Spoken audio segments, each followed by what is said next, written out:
Hi, my name is Aaron Gerds. I'm the editor-in-chief of ASH Clinical News. We are here in Orlando on site for our coverage of the ASH annual meeting. And it's my absolute and utter pleasure to introduce Dr. Jain, a world-renowned CLL expert from MD Anderson, who's going to chat with me today about some important abstracts. Yeah, great to be here. Yeah. Thank you so much. So I want to start out with a trial that maybe made a pretty big splash here, comparing pirtobrutinib versus ibrutinib in CLL. And kind of the first thing for our audience, could you explain the difference between covalent and noncovalent inhibition? Yeah. So right now, we have three drugs, ibrutinib, acalabrutinib, and zanubrutinib, and they inhibit the BTK by covalent bonding. So they make a bond, covalent bond to the cysteine 481S residue, and that's the resistance mutations we have come to know about these drugs. But then pirtobrutinib is a non-covalent BTK inhibitor, so it sits in the ADP pocket but does not need binding to that specific residue or loci, and therefore it's able to still work because it has some non-covalent interactions with the other structures. So there's ample data now that pirtobrutinib works for patients who have failed prior ibrutinib, acala, or zanubrutinib, and that's really the main difference between the covalent or non-covalent BTK inhibitors. So it provides a new mechanism of action for another line of therapy. Correct. Exactly correct. Fantastic. So for this study that was presented, I see this all the time in drug development. You get an exciting drug, you got the science, you got the rationale, and it doesn't hit because did we pick the right population? Sure. Did we do this in the right way? Should it be up front? Should it be later? Refractory, not? Do you think this study looked at the right population of patients? Yeah, in some sense, because they compared head-to-head pirto versus ibrutinib, right? So ibrutinib is a kind of one of the de facto first-generation BTK inhibitor. Now, I would argue there is also second-generation BTK inhibitor, but they picked this ibrutinib, which has been the most commonly used up until recently, the BTK inhibitor we use. And they had two populations. So they had a relapsed refractory population and frontline. So they cover kind of both groups of patients. They have to be BTK naive, meaning that they should not have received prior BTK. So I think in terms of the patient population, it's appropriate, and they did have both the frontline and the relapsed refractory covered. About 70% of the patients were relapsed refractory in that study, and about 30% were frontline. And again, it's kind of a just head-to-head comparison, ibrutinib once daily versus pirtobrutinib, once daily. So kind of a neat study in terms of the trial design. Kind of relatively straightforward in that sense. Yeah. Okay, good. So kind of, whenever we do a clinical trial and you power a study, you really can answer one question. Right. What was the study able to answer the question? Yeah, I mean, I think at the end of the day, we are looking to see if this, and I should also point out one thing, that we have had multiple other comparisons, at least two other comparisons, where acalabrutinib was compared to ibrutinib in the ELEVATE-RR study in relapsed refractory population. And then we had zanubrutinib compared to ibrutinib, again in relapsed refractory population.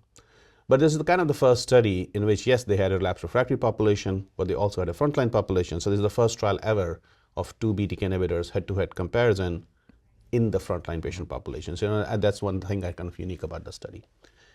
Their primary, overall, the primary response rate was overall response rate. Primary endpoint was overall response rate, and which they met in favor of pirtobrutinib. Now, I guess overall response rate is important, but more important, I would say, is the progression-free survival, which was a key secondary endpoint, and that also favored, at least in the frontline setting, in favor of pirtobrutinib. So overall, I think a positive study, and it's aligned with what we think about these drugs. We know pirtobrutinib is an excellent drug. We know it's a safe drug, and they also showed in the study that the safety-wise, if you look at the ibrutinib, the AFib rate was maybe 12-13%. If you look at pirtobrutinib, it was 2%. So I think for sure this study is in line with what we think about these drugs, that pirtobrutinib is safer than ibrutinib. Pirtobrutinib likely is more effective than ibrutinib. And I think what this study doesn't answer is that whether that applies to acalabrutinib and zanubrutinib, because those were not compared. So I think that remains a challenge, for us to kind of cross-trial comparison to say. Is there any kind of plans to start to compare it, whether we're talking in a direct comparison in clinical trials or maybe network analysis or something like that? Yeah, I don't think there's any trials planned of head-to-head comparison of acala or zanu with pirtobrutinib.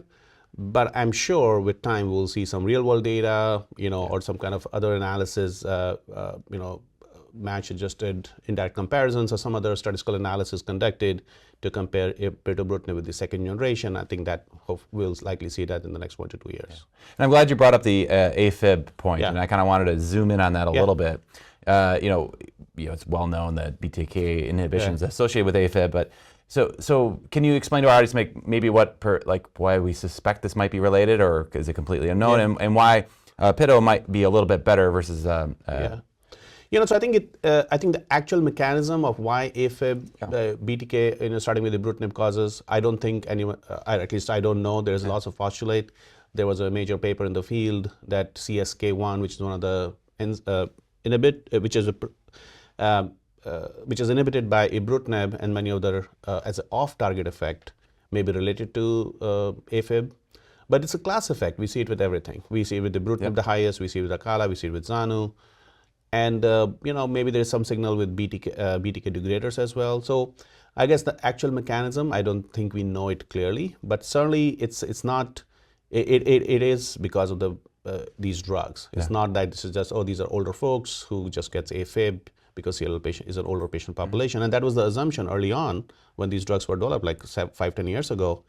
But then having an AFib rate of 12%, 15%, 20% in several of the ibrutinib study clearly indicates to us that there is something drug-related here rather than just the patient, comorbidities to say. Yeah. Rather not keep the cardiologist busy, So, I guess to kind of wrap things up, do you think the results of this will it change practice?